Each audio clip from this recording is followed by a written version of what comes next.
Nous allons écouter donc Olivier Drunat, qui est psychogériatre et qui va nous relater sa longue expérience déjà de l'hospitalisation des personnes âgées.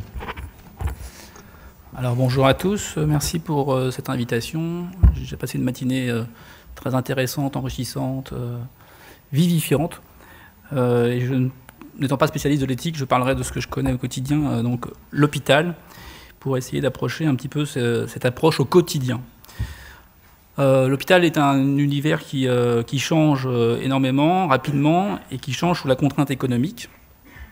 Il a laissé l'hospitalité décrite par Eric Fiat et la charité a laissé place à la technique. L'acte aujourd'hui prime sur le relationnel, le rendement à la pathologie privilégie la maladie à l'individu. Les professions même évoluent. On a vu les rééducateurs qui ont trouvé une place grâce à leur technique de soins. Et les soignants, aujourd'hui, gagnent en autonomie par rapport aux médecins dits prescripteurs en universalisant leur parcours. Alors, dans cet univers hospitalier ou inhospitalier moderne, où la durée de séjour est le maître mot de la performance, nous devons nous interroger sur notre capacité d'adaptation au quotidien pour des maladies dites chroniques et pour des patients suivis au long cours. Dans quelle mesure sommes-nous capables de proposer un accompagnement gradué? Quelles sont les organisations opérantes pour un suivi individuel? Dans le cadre de l'éthique, qu'en est-il de l'esprit d'équipe? Alors, c'est vrai que l'hôpital est un lieu complexe, régi en structure administrative, en discipline, voire ex-discipline d'organes, et en mode de prise en soin. On passe du court séjour au long séjour, en passant par le soin de suite et réadaptation moyen séjour. Les lieux sont de plus en plus spécialisés, à tel point que certains malades ne trouvent pas de place spécifique. C'est le cas, par exemple, des très âgés, qui ont la caractéristique d'être polypathologiques. Alors, le 18 mars 2002, une circulaire posait les bases d'une trajectoire particulière de soins pour les personnes âgées, et elle offrait un panel de ressources adaptées à leurs besoins.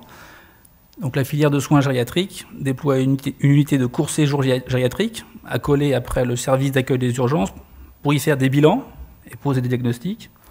Cette filière opère un relais en unité de soins de suite et réadaptation pour préparer le retour à domicile, en conjuguant les efforts de réhabilitation et de soutien sociaux. Enfin, elle offre des unités de soins de longue durée pour des patients très dépendants et nécessitant des soins médicaux rapprochés au long cours. Alors la maladie d'Alzheimer est reconnue comme particulière face à l'ampleur du phénomène. Ça, c'était les résultats donc à 10 ans de Paxlovid en 1998, mais aussi sous la pression des médicaments dits anti-Alzheimer, mis sur le marché en 1994 en France. La prise en soins s'organise à partir de 2001. En 2004, le premier plan Alzheimer et maladies apparentées privilégie le recours au diagnostic. Donc, on labellise les consultations mémoire, et en même temps, les efforts sont conjugués pour la recherche médicamenteuse et clinique. Les centres mémoire, ressources et recherche sont créés. En 2008, c'est une priorité nationale. Le nouveau plan délimite des lieux de soins particuliers. À l'hôpital, c'est la création des unités dites unités cognitivo-comportementales et des unités d'hébergement renforcées. Le cahier des charges de ces structures prévoit une population homogène de malades, des personnels formés, des nouveaux métiers comme les assistants de soins en gérontologie, une architecture adaptée, une spécialisation avec un accès à un temps psychiatrique, psychologue et psychomotricien notamment, et un programme individualisé de réhabilitation cognitive et comportementale. À côté de la filière gériatrique, naît une filière qu'on pourrait qualifier d'Alzheimer, sauf que les unités dédiées de court séjour n'existent pas. Et la gestion de la crise comportementale est prévue alors en UCC ou en UHR, unité cognitivo-comportementale ou unité d'hébergement renforcée. Les unités de production de soins ne se structurent plus sur la seule volonté des médecins, mais aussi sur celle de la direction qui rend des comptes à l'administration régionale. L'hôpital devient entreprise. Alors, la qualité des soins est mesurée à l'aune des méthodes développées dans l'entreprise, dans l'industrie. Les écarts à la norme sont pourchassés par les audits. La route Deming fait tourner la tête de tous les professionnels. Et les soignants produisent des procédures pour baliser leurs pratiques et par là même leurs responsabilités. Du coup, les soins hospitaliers se décomposent en une somme de process. Concrètement, au lit du patient, le soignant remplit les critères de qualité du process et perd de vue l'individu. En même temps, les contraintes budgétaires diminuent les effectifs hospitaliers. Les ratios agents-lits se lissent entre structures par une tendance générale à la baisse. La rationalisation des effectifs se fait selon la charge en soins. L'organisation du travail soignant se concentre sur les soins techniques et de base. La planification du travail d'une équipe de soins s'opère à la tâche, la toilette, le repas. Les activités sont programmées dans le temps. Le patient s'adapte au rythme hospitalier. La vie et l'implication des soignés ne peuvent plus être vraiment recherchées, et la singularité de l'individu ou l'inconnu de la situation clinique sont plutôt considérés comme un obstacle au programme de soins. Les soignants régissent leur monde hospitalier. À l'hôpital, nous sommes avant tout chez les soignants. La maladie d'Alzheimer est une maladie chronique évolutive. Le besoin de soins est progressif et variable. Les services de gériatrie recouvrent la majorité des soins hospitaliers, mais les connaissances neurologiques et psychiatriques sont autant importantes. Certaines structures tentent à conjuguer ces trois avis spécialisés.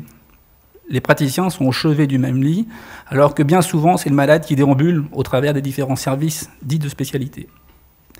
Pour les malades jeunes, l'offre est beaucoup plus restreinte. Ils peuplent les cohortes de recherche médicamenteuse des CM2R, mais ne trouvent que très peu de place hospitalière pour les soins globaux.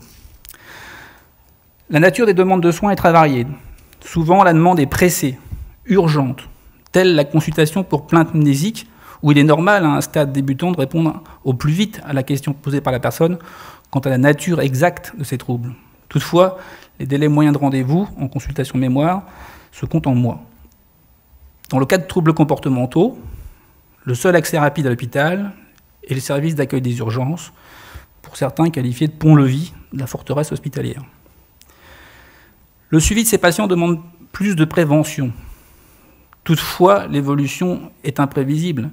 Les études sur la vitesse de progression de la maladie, selon les profils génétiques, psychologiques, médicaux, voire sociaux, sont informatives à titre populationnel, mais pas du tout sur le plan individuel.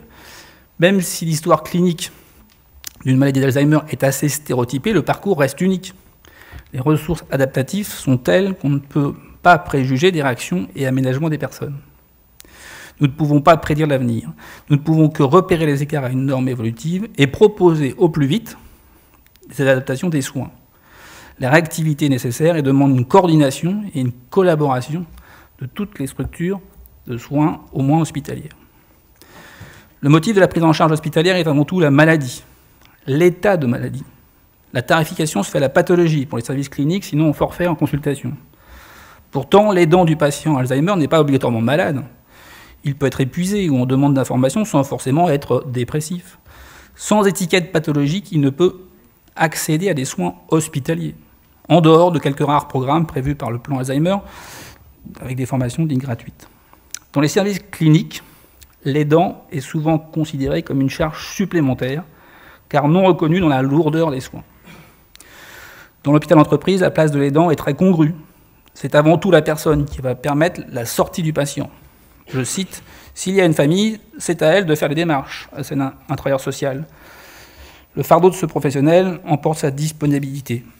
Il n'a pas le temps de connaître la nature des relations familiales, voire ne veut pas les connaître pour ne pas être responsable d'un temps de séjour qualifié de trop long.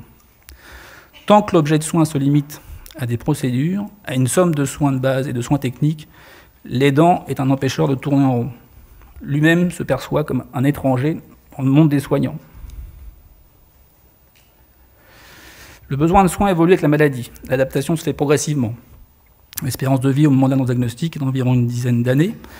Le spécialiste, comme le médecin généraliste, se doivent d'accompagner le patient sur cette longue période.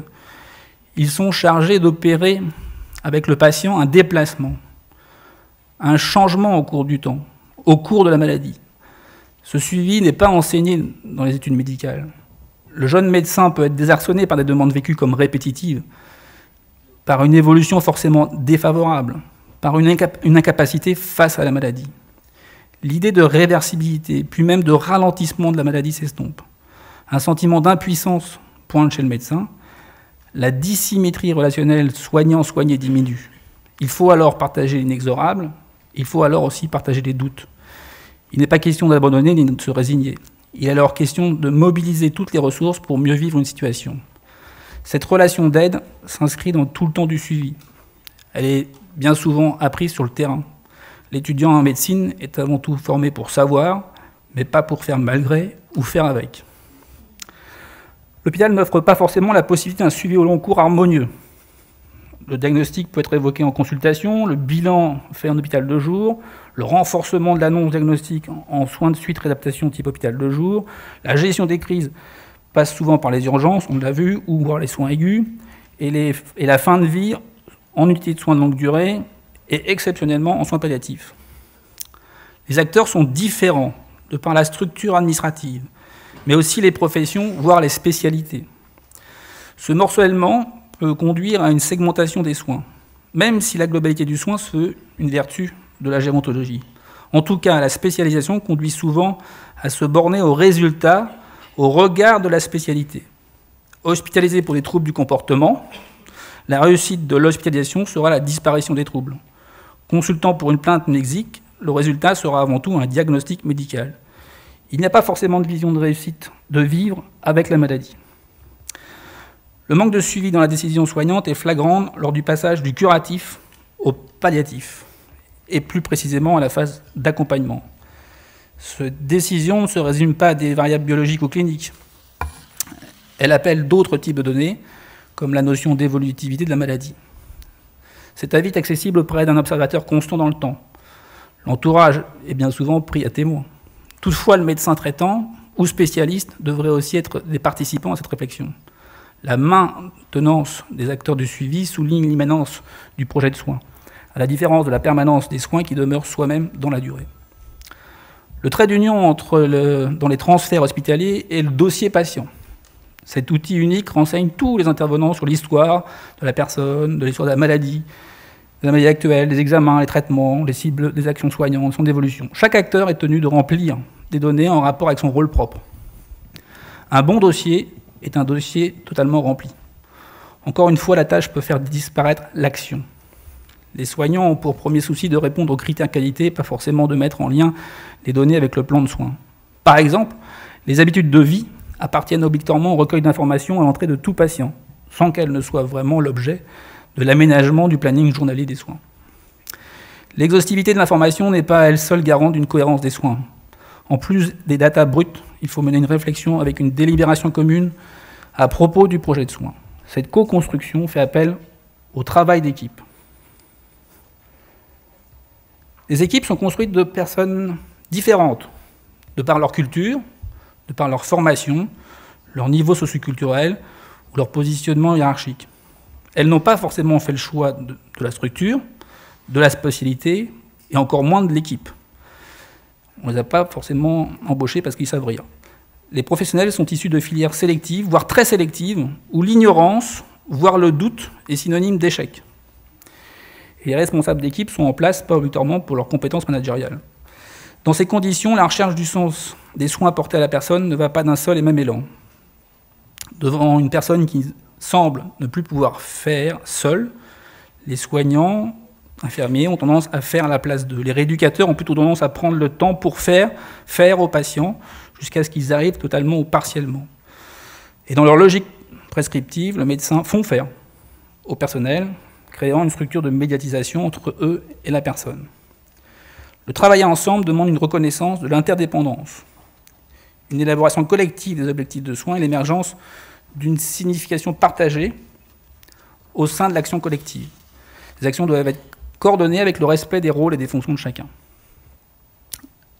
La communication au sein de l'équipe est une condition tout à la fois facilitatrice, mais aussi contraignante. C'est l'occasion pour passer d'un aspect normatif des pratiques de soins à une réelle évaluation, au sens où il s'agit de donner de la valeur. Si on prend comme modèle dynamique la formation qui existe en psychiatrie, on s'aperçoit rapidement des conditions mises en place pour que le jeu du soignant existe en même temps que le nous de l'équipe. Faute de quoi, le soin perd toute valeur, s'appauvrissant en une série d'actions isolées sans cohérence. Pour qu'un soin puisse avoir du sens, il doit avoir une référence collective, laquelle doit être structurée afin que chaque soignant puisse se l'approprier. La communication est au-delà de l'échange d'informations.